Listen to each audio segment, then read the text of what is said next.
Ben dedim kaldırsınlar, elbet kaldırsın. Gece biz korkumuzdan çıkamayız. Çocuklarımızı çıkaramayız. O gün birinin soktu, ayağını parça parça ete getirdi, 10 tane dikiş atmışlar. Ama bir gün önce kaldırsınlar. Vallahi her şey. Korkuyumuzda gece çıkamayız o ağa. Arkamıza düşer. 4-5 bir tane değil. 4-5 tane arkamıza düşüyorlar.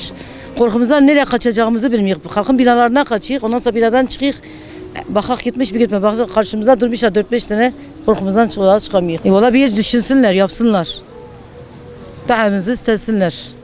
Ama bu köpekleri bir gün önce kaldırsınlar. He vallahi toplu kaldırsınlar. Öldük daha biz Yenişehir'de Zuha'ya çıkamayız. İbrahim Tatlıses okulun yanında.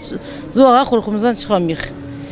Bir tane değil arkaya geliyor. Önce bir tane geliyor. Şimdi 5-6 tane arkaya geliyorlar. Ama korkumuzdan çıkaramıyoruz. Gelinim hiç çıkmıyor Zuha'ya. Anne de gece gündüz diye binanın önünde de yığılıyordu. Balkona çıkamıyorum diye çamaşır serme. O gözlerini açıyor diye anne diye çok korkuyorum diye. Şimdi bu hayvan sevenler adam belediye reisi toplayacak bırakmıyorlar. Diyorlar ki uyutuyorlar bilmem ne yapıyorlar bayıltıyorlar. Onlar götürsün yaşatsınlar. Elbise giydirsinler.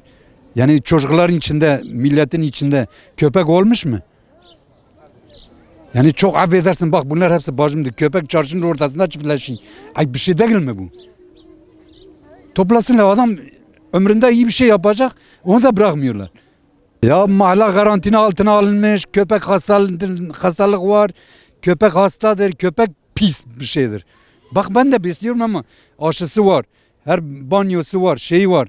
Hayvanseverler götürsün toplansınlar evine götürsünler. Sokakın içinde köpeğin ne işi var çarşısın, şimdi çarşıya git 100 tane köpek var. Eyüpiye'ye git 1000 tane köpek var. Bak ben Saman'a gidiyorum. Gece korkuda gidemiyorum. Hayvan ne yapacağını belli değil ki.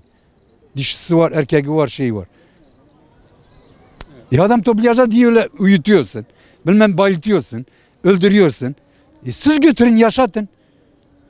Bir barınak yapın götürün. Madem ki hayvanları hepimiz seviyoruz. Bak benimki kendi evde var yani. Hayvanlara karşı değiliz. Hayvan hayvandır. Ama başıboş oldu mu şey oluyor yani. Hem insana zararlıdır hem onlara zararlı. Hepsi hasta, hepsi kimin bit girmiş, kimin kendini kaşındırıyorlar.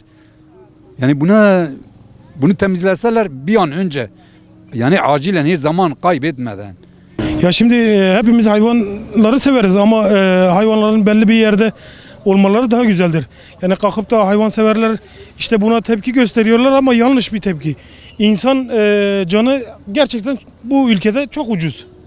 Yani tabii ki hepimiz hayvan severiz, hepimiz hayvanlara değer veririz ama bu şekilde olmaz. Tedavi altına alınması lazım, herhangi bir yerde güzel bir şekilde bakılması lazım. Kalkıp da hayvanseverler işte yok bir hayvana şey yapılıyor ama bir insan hayvan tarafında ısırıldığı zaman, parçalandığı zaman kimse buna tepki göstermiyor. Biz çocuklarımızı rahat rahat sokağa gönderemiyoruz. Çünkü hayvanlar birden saldırıyorlar.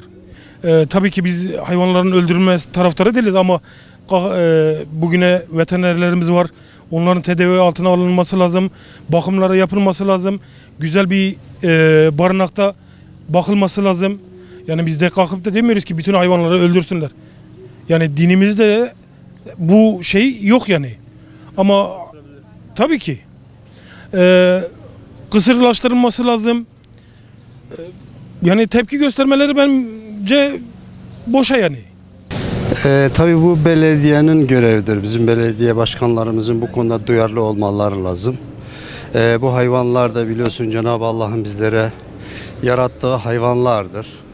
Bu hayvanlara özellikle mesken, onların ihtiyacını karşılayacak herhangi ne gerekiyorsa onun yapılmasını belediye başkanımız özellikle bunu yerine getirmesi lazım.